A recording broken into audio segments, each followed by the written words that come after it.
बघू शकता खोबऱ्याची चटणी आणि डोसा एकदम मस्त झालाय। पहिल्यांदाच बनवलाय तरी पण इतका छान झालाय। तर चला ह्याच्यासाठी काय काय साहित्य लागणार आहे ते बघूया। त्याच्यासाठी पूर्ण व्हिडिओ नक्की बघा।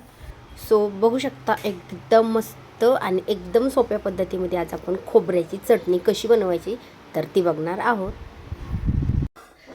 हाय हॅलो नमस्कार, तुमचं सगळ्यांचं आपल्या एका नवीन रेसिपीमध्ये आणि एका नवीन व्हिडिओमध्ये मी सीमा खूप सारं स्वागत करते। सो आज बनवणार आहे दावणगिरी डोसा। तर त्याच्यासाठी पीठ आहे ना, मी हे काल दुपारी म्हणजे 12-1च्या टायमिंगला मी डाळ आणि तांदूळ आहे ते भिजू घातलं होतं। उडदाची डाळ आणि मेथी दाणे आहे ते अगदी थोडेसे, म्हणजे पोहे खायचं चमचा आहे ना तर तेवढे भिजू घातले होते। तर ते मस्त छान भिजलं आणि संध्याकाळी मला वाटतं मी 7 वाजताच्या टायमिंगला हे मिक्सरमधून काढून झाकण ठेवलं होतं। आणि हा डबा आहे ना पूर्ण पॅक केला होता आणि ह्याच्यावरतून एक टॉवेल आहे कॉटनचा, तर तो पूर्ण कॉटनमध्ये कव्हर करून ठेवला होता। म्हणजे तर तेव्हा गरम झालाय। चटणी बनवायची मला ह्याच्यासोबत खायला, खोबऱ्याची चटणी। अजून नारळ फोडणं चालू, तर 1 चमचा तूप घालते मी ह्याला। आणि डोसे आहेत मी पहिल्यांदाच बनवते, ह्याच्या अगोदर नाही कधी बनवलेले। म्हटलं चला इडली पण 2-3 वेळेस बनवली होती, पण आता इडली पण शिकायची आणि डोस्याचे 2-3 प्रकार आहेत ते पण म्हटलं आता शिकून घेऊयात। कारण की रुद्रांशला तर खायला डोसा खूप आवडतो। स्वतः बनवणार आहे मी चटणी, खोबऱ्याची चटणी। तर त्यासाठी घेते हिरव्या मिरच्या, 2 डोसे आहेत ते करून बघितलेत, छान आलेत। तर म्हटलं आता अगोदर चटणी बनवते आणि राहिलेले डोसे आहेत ते नंतर बनवते। आता ही मिरची आहे ना ही थोडीशी जास्त तिखट आहे, तर ही थोडीशी मला कमीच घ्यावं लागणार आहे। तशी चटणी आम्ही पातळच बनवतो थोडीशी आणि खायला खूप भारी लागते।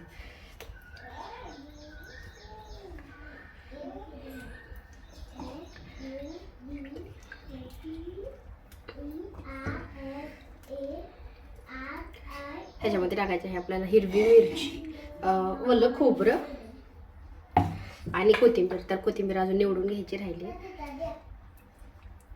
सो मी हे पण 2 भांड्यात काढणार आहे, एका भांड्यात नाही बसणार आहे चटणी काढायला। त्याच्यामुळे थोड्याशा हिरव्या मिरच्या आहेत ना ह्याच्यामध्ये ठेवते साईडला। आता ह्याच्यामध्ये आपण खोबरं घेऊयात। आता हे सगळं खोबरं आहे ना आपल्याला हे सगळं खोबरं चटणीलाच वापरायचं आहे। आणि कारण की दरवेळेस मी कसं की उडीद वडे वगैरे बनवले तर त्याच्यामध्ये थोडंसं टाकत असते, पण आता हे सगळं आहे ते आपल्याला चटणीमध्येच वापरायचं आहे। मी थोडंसं बारीक करून टाकते कारण की ह्याच्यामध्ये मोठं असेल तर लवकर निघत नाही। तसं तर आम्हाला ओलं खोबरंच आवडतं खूप जास्त। रुद्रांश खोबरं फोडलं की लगेच खातो, नारळ फोडलं की ओलं खोबरं। आता अर्ध खोबरं, जेवढ्या मिरच्या लागणार आहे तेवढ्या त्यातले अर्ध्या मिरच्या ह्याच्यात ठेवल्यात, अर्ध्या ह्याच्यात टाकल्यात। आणि आता आपण घेऊया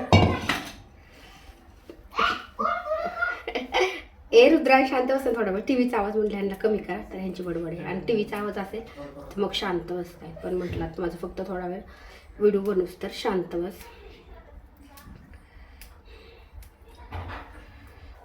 कोथिंबीर आहे ती निवडून घेते आणि आता आपल्याला ह्याच्यामध्ये टाकायचं आहे मीठ आणि थोडीशी साखर आणि दही। आता कोथिंबीर पण मी ह्याच्यामध्ये थोडीशी टाकणार आहे आणि अजून 1 भांडं काढायचं त्याच्यामध्ये थोडी टाकणार आहे। सो कोथिंबीर निवडून घेते आणि स्वच्छ 2 पाण्याने धुवून घेते। ही चटणी ना हीच चटणी डोश्यासोबत पण छान लागते, उडीद वड्या पण सोबत पण छान लागते आणि इडली सोबत पण।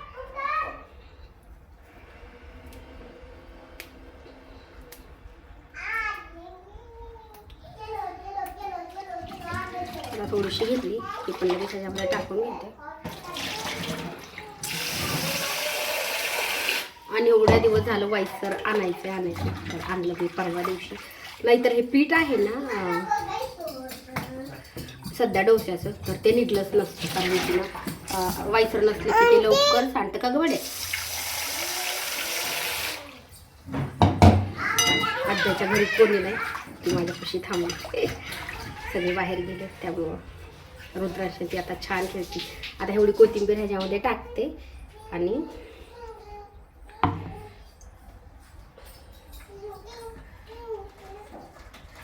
आता आपल्याला टाकायचं आहे ह्याच्यामध्ये मीठ आणि साखर.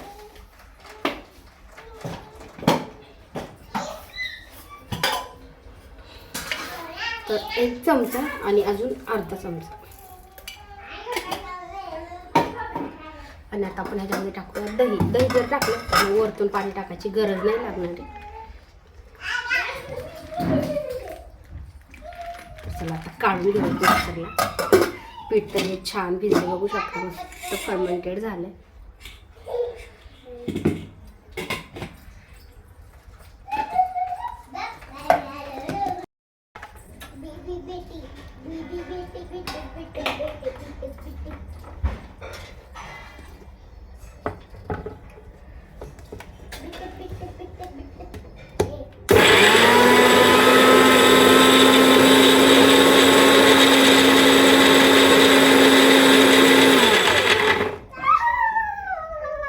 मस्त छान निघली, पण अजून थोडीशी बारीक करायची.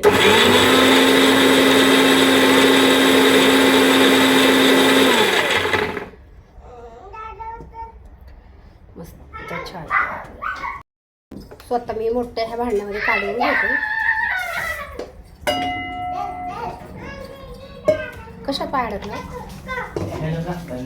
सायकल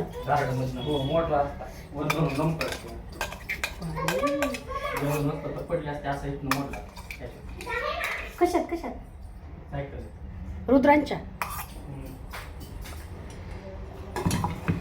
बघू शकता मस्त झाली. आता दुसरं भांडं आहे ते काढून घेऊया. स्वतः पहिलं भांडं काढलं ना, त्याच्यामध्ये थोडेसे खोबऱ्याचे तुकडे ना राहिले होते तसेच. म्हणजे भांड्यामध्ये राहतातच, काय माहीत नाही मला ह्याची काही खालची ही फिरकी खराब झाली की काय, तर तुकडे राहतात. तर त्यातले काढले आणि आत्ता राहिलेलं खोबरं आहे ते आपण ह्याच्यामध्ये टाकून घेऊयात, कारण आता एवढंच भांडं मला फिरवायचं आहे. आणि आता मिरची पण टाकली मी ह्याच्यामध्ये. आणि अजून जर थोडेसे फक्त खोबऱ्याचे तुकडे जर राहिले ना, तर मग तेवढे काढावं लागतील. आणि आता खोबरं, आता आपण ह्याच्यामध्ये टाकूयात मीठ. आणि ह्याच्यामध्ये ना फुटाणे डाळ टाकली म्हणजे आवडत असेल तरी चालतं, पण मी कधी कधी टाकत असते, कधी कधी नाही टाकत. स्वतः मीठ टाकलं आणि आताच टाकते परत 1.5 चमचा साखर, कारण की आपल्याला पातळ बनवायची, त्याच्यामुळे मी साखर आहे थोडीशी जास्त टाकते. आणि एकदम घट्ट बनवायची असेल तर 1 चमचा टाकली तरी चालते. आता कोथिंबीर आहे ती पण मस्त छान धुवून ठेवली, तर ती पण ह्याच्यामध्ये टाकूयात. आता ह्याच्यामध्ये मी दही ना थोडंसं कमी टाकणार आहे, कारण ह्याच्यामध्ये थोडंसं पहिल्या भांड्यापेक्षा साहित्य जास्त आहे त्याच्यामुळे. तर चला आता हे पण काढून घेऊयात.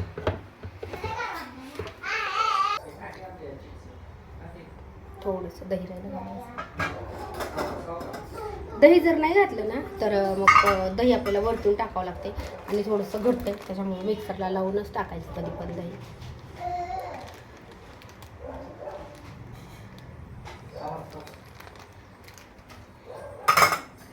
आता मला वाटतं भांडं खूप जास्त झालं नाही, काय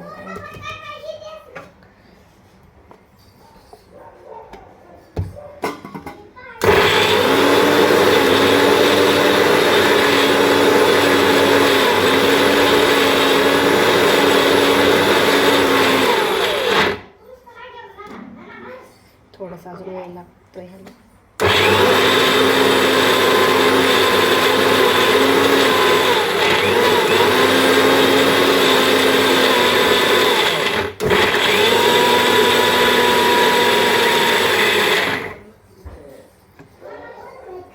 मस्त छान बारीक, पण तरी पण अजून थोडीशी मला वाटतं फिरवायला लागेल, कारण की खोबऱ्याचे तुकडे आहेत ते पण राहिलेत आणि कोथिंबीर पण थोडीशी राहिली. स्वतः मी फोडणीसाठी घेतलेला आहे कढीपत्ता आणि 2 लाल मिरच्या. दरवेळेस नसत्या, पण यावेळेस मी आता म्हटलं की ठेवायच्या थोड्याशा, म्हणजे कधी पण चटणी केली ना तर फोडणी घालायला छान वाटतं, छान लागतं. तर आता कढीपत्ता थोडासा सुकलेलाच होता, तर छान धुवून घेऊया. आणि ही मी कढईमध्येच फोडणी घालणार आहे, कारण की फोडणी घालायला छोटा जो चमचा वगैरे असतो ना फोडणीचा, तर ते माझ्याकडे नाही, तर मी दरवेळेस ह्याच्यामध्ये फोडणी घालते.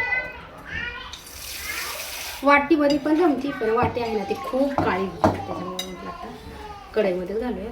आणि मग राहिलेले डोसे आहेत ते करून घेऊया.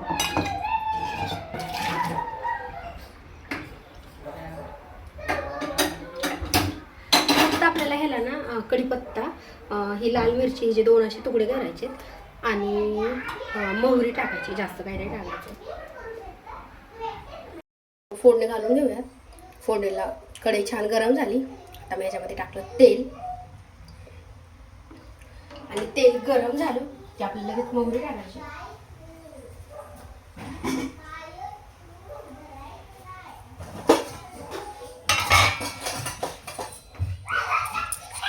किती कालवा यांचा. मोहरी छान तडतडली की नंतर मग आपण कढीपत्ता टाकू. आणि ह्या चटणीमध्ये ना पाणी थोडंसं कमी जास्त टाकू शकतो. म्हणजे जास्त पातळ वाटत असेल, करायची असेल तर थोडंसं पाणी टाकायचं. किंवा कोणाकोणाला खूप घट्ट आवडते, पण मला घट्ट अजिबात नाही आवडते, त्याच्यामुळे मी थोडंसं पातळच बनवते. आता आपण टाकू त्याच्यामध्ये कढीपत्ता.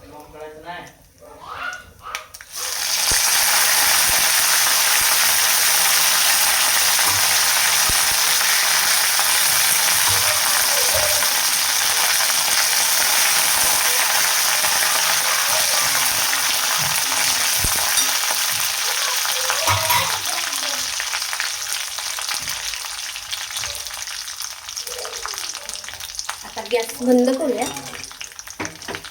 फोडणी झाली आपली तयार. आता याच्यामध्ये टाकून घेऊया चटणीमध्ये.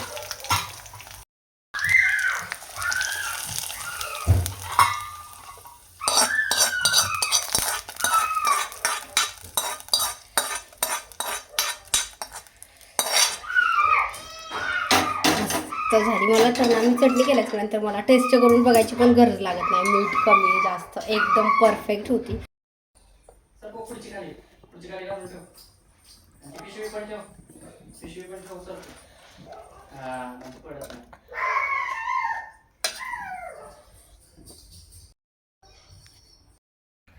तर चटणी आहे ती एकदम मस्त झाली, एकदम छान. तर आता मी लगेच तवा ठेवलाय. राहिलेले डोसे आहेत ते लगेच बनवून घेते.